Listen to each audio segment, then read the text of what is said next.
তেওঁ আৰু উভতি নাহে তেওঁ গ'লগৈ কেতিয়াও উভতি নহাৰ বাটেৰে তেওঁ গুচি গ'ল দূৰণি দেশলৈ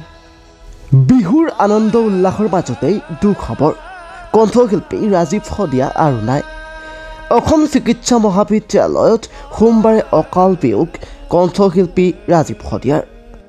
দেওবাৰে তিনিচুকীয়া জিলাৰ ফিলবাৰী সাংস্কৃতিক সন্ধিয়াত এটা গীত গাই মঞ্চৰ পৰা ঢলি পৰে কণ্ঠশিল্পীগৰাকী হৃদৰোগত আক্ৰান্ত হৈ অকাল বিয়োগ ঘটে কণ্ঠশিল্পীগৰাকীৰ বিয়োগত মৰ্মাহত হৈ পৰিছে গুণমুগ্ধ আমি আনকাট টক্স আছামৰ পৰিয়ালৰ পৰা তেখেতৰ বিদেশী আত্মাৰ চিৰশান্তি কামনা কৰিছোঁ লগতে পৰিয়ালবৰ্গলৈ সমবেদনা জ্ঞাপন কৰিছোঁ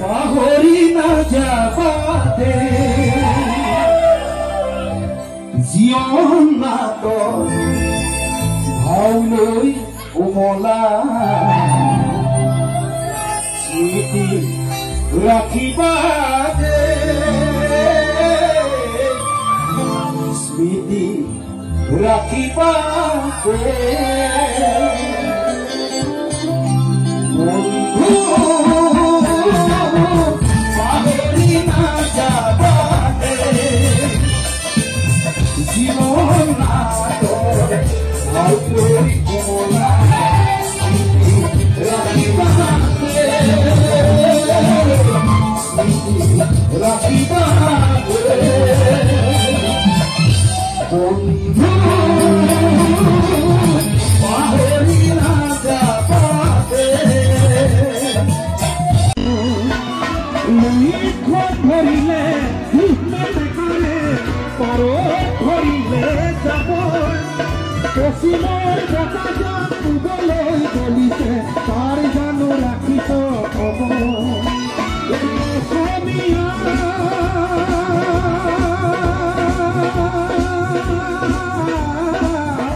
পশ্চিমৰ বতাহে ৰঙালী গুচপিছে